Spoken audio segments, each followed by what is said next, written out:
안녕하세요. 에이드동물병원에서 외과를 담당하고 있는 이창선 원장입니다.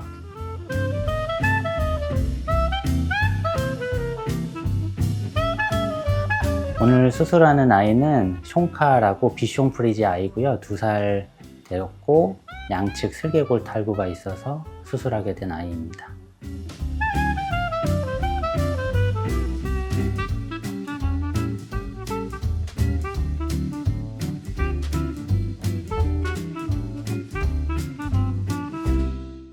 이렇게 조약돌 모양으로 생긴 뼈가 슬개골이고요. 이 슬개골이 대퇴골의 활차구, 이렇게 도르래 모양의 활차구 안에서 이렇게 움직이면서 각 인대에 이제 텐션을 유지해주는 역할을 하게 되는데요.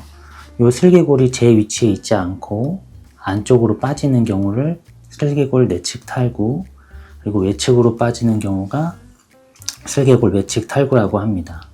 근데 보통 소형견에서 많이 나타나고요.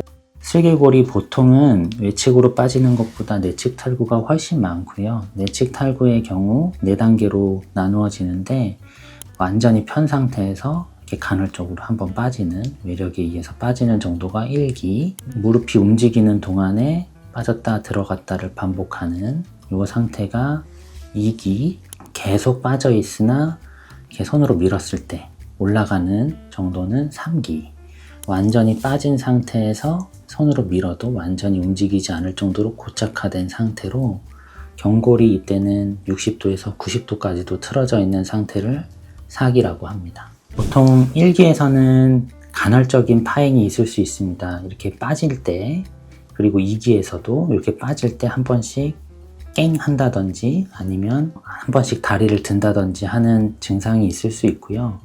오히려 3기에 갔을 때는 고착화돼서 그런 증상들이 잘 안 보이기도 하는데 연골 손상이 계속 진행되기 때문에 연골 손상이 많이 진행된 이후에는 다리를 드는 증상이 또 많아진다든지 하는 파행 증상이 나타날 수 있습니다.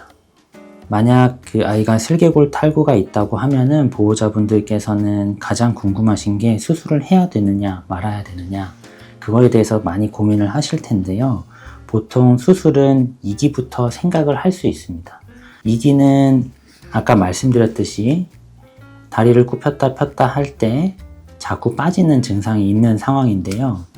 요때 그 연골 손상이 심하지 않거나 이 변이가 심하지 않을 때는 파행도 없고 증상이 나타나지 않는 경우들이 많습니다. 그래서 그런 경우에는 수술을 고민하게 되는데요. 수술을 하게 되는 기점은 연골의 손상이 명확하게 보인다던가 아니면 파행이 진행되고 있다던가 증상이 나타날 때는 수술적 교정을 통해서 교정을 하는 것이 가능합니다.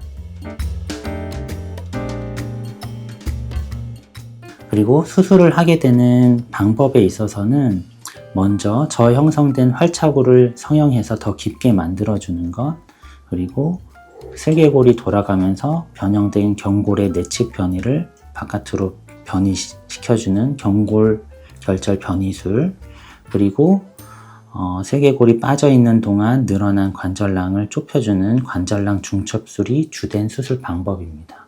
슬개골 탈구는 한쪽이 생길 수도 있고 양측성으로 올 수도 있는데요.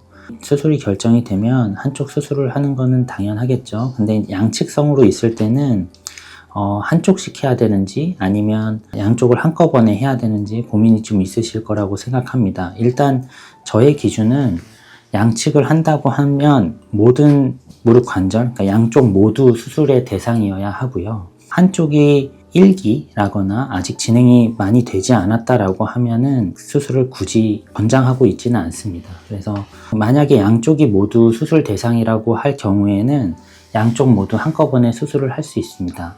하지만 그 경우에는 보통 소형견이일 경우에만 권장이 되고요. 대형견이나 수술 이후에 관리가 힘든 경우에는 한쪽씩 하는 것을 더 권장하고 있습니다. 그 전십자 인대와 슬개골 탈구가 같이 있는 경우에는 수술적으로 교정은 가능합니다. 일반적으로 슬개골 탈구가 있다고 해서 전십자 인대가 더 잘 발생하는 것은 아니라고 알려져 있습니다. 일단은 그 전십자 인대가 있는 경우에 절골 수술을 하는 것이 일반적인데요.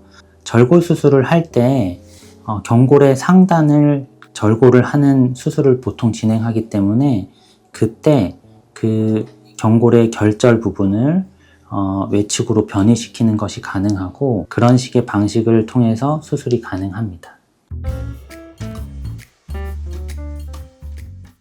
보통은 저희가 주치의 제도이기 때문에 어렸을 때 내원하게 되는 환자들은 이제 슬개골 체크를 하고 있고요. 슬개골이 진단된 상태에서 바로 수술을 하진 않고 아이들마다 다르지만 제가 직접 진단을 내린 상태에서 보호자분과 이야기를 하면서 수술 시기를 결정하는 편이고요.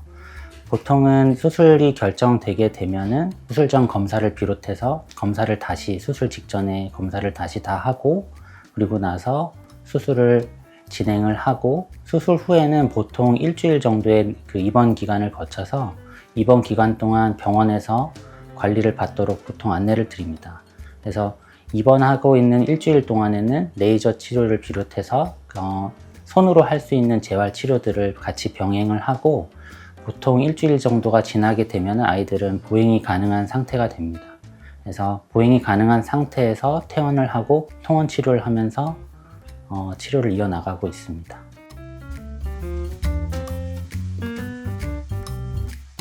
슬개골 탈구가 있는 환자에서 파행이 일시적으로 나타났다가 더 이상 파행이 나타나지 않는 경우가 있습니다. 보통 그런 경우에는 마치 슬개골 탈구가 다 나은 것처럼 오해를 하실 수 있는데요. 한번 진행된 슬개골 탈구는 수술 없이 교정되는 경우가 거의 없습니다. 그렇기 때문에 반드시 수의사와 상의하시고 수술을 늦지 않게 하시는 것을 권장드립니다.